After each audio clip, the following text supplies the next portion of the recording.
Auzubillahi minasyaitonirrajim. Bismillahirrahmanirrahim. Assalamualaikum warahmatullahi wabarakatuh. Pendidikan sirah bagi darjah 3. Auzubillahi minasyaitonirrajim. Bismillahirrahmanirrahim.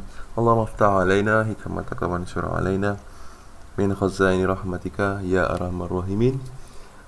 Amin. Baik, pada hari ini kita akan sambung pembelajaran sirah, iaitu bertajuk berdakwah secara sulit.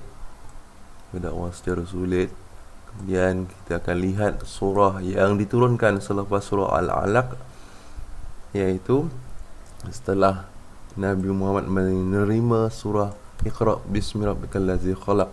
Kita baca pengalaman Nabi Muhammad SAW bertemu dengan malaikat Jibril alaihissalam pada pertemuan kali pertama menggerunkan baginda, tetapi setelah agak lama tidak didatangi oleh malaikat Jibril alaihissalam, perasaan baginda bertukar menjadi rindu. Baginda sentiasa ternanti-nanti untuk menerima wahyu seterusnya. Akhirnya Allah Subhanahu wa taala memerintahkan malaikat Jibril menurunkan wahyu kedua, iaitu surah Al-Mudaththir ayat 1 hingga 5. Jadi pada hari ini kita akan lihat surah Al-Mudaththir 1 hingga 5. Kemudian kita akan baca sama-sama. A'udzubillahi minasyaitonirrajim. Bismillahirrahmanirrahim. Ya ayyuhal mudaththir qum fa'anzir wa rabbaka fakabbir wa thiyabaka fatahhir warrukhza fahjur. Artinya, wahai orang yang berselimut, bangunlah serta berilah peringatan dan amaran, yakni umat manusia, untuk berdakwah, ya.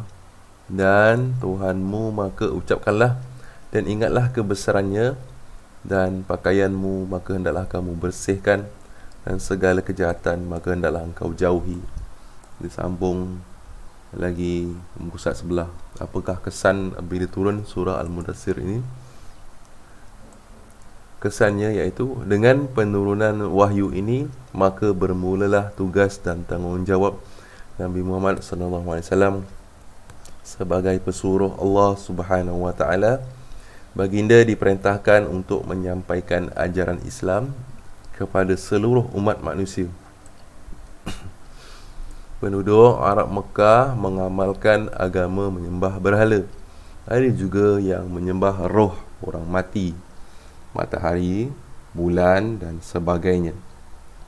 Mereka telah mengamalkan agama ini sejak turun-temurun. Lagi, Nabi Muhammad SAW pula membawa ajaran yang mengajak manusia menyembah Allah Subhanahu wa taala yang Maha Esa. Kedua-dua ajaran ini sangat bertentangan dengan satu dengan lain.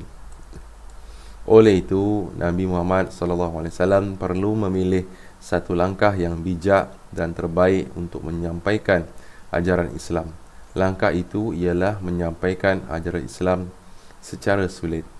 Jadi, apa yang kita belajar pada hari ini iaitu Nabi menerima wahyu surah Al-Mudaththir yang menyuruhkan Nabi supaya berdakwah kepada Islam. Sambung sebelah. Apakah dakwah yang Nabi buat? Dakwah yang Nabi buat iaitu dakwah secara sulit. Pada peringkat dakwah secara sulit, baginda menyampaikan dakwah kepada orang yang terdekat sahaja. Mereka terdiri daripada ahli keluarga baginda, seperti isteri, anak-anak dan golongan hamba. Nabi Muhammad SAW juga menyampaikan dakwah kepada sahabat-sahabat qarib baginda. Selain daripada mereka, Nabi Muhammad SAW juga menyampaikan dakwahnya kepada golongan muda dan orang asing yang tinggal di Mekah. Okey, ini dia punya rumusan, dia punya ringkasan. Antara hikmah berdakwah secara sulit ialah: 1. Ajaran Islam dapat disampaikan dan diterima tanpa gangguan. 2. Dapat menghindarkan tentangan secara terbuka oleh kaum kafir Quraisy. 3. Mengelakkan kejutan kepada masyarakat Arab yang mengamalkan kepercayaan dan amalan tradisi nenek moyang mereka. Jadi apakah yang kita belajar pada hari ini, pelajar-pelajar sekalian? Kita belajar pada hari ini, kita lihat balik semula muka surat 26. Berdakwah secara sulit, Nabi menerima wahyu yang kedua, iaitu surah Al-Mudaththir ayat 1 hingga 5. Apakah suruhan Allah dalam surah Al-Mudaththir? Suruhan Allah iaitu berilah peringatan amaran kepada umat manusia. Kemudian yang seterusnya, membersihkan pakaian. Yang ketiga, jauhi kejahatan. Baik, kita sambung lagi apa yang kita pelajari hari ini. Apakah yang Nabi Muhammad buat? Nabi Muhammad melakukan dakwah secara sulit. Apakah agama yang diamalkan oleh masyarakat Arab Jahiliyah? Menyembah berhala, menyembah roh orang mati, matahari, bulan dan sebagainya. Apakah ajaran yang Nabi bawa? Mengajak manusia menyembah Allah. Baik, pelajar-pelajar sekalian, semoga bermanfaat. Sebelum tu, jadi saya minta cuba pelajar baca yang kuning ni saja, muka surat 29. Di antara hikmah berdakwah secara sulit ialah bacakan dan rekodkan dan beri kepada saya. Semoga bermanfaat. Assalamualaikum warahmatullahi wabarakatuh.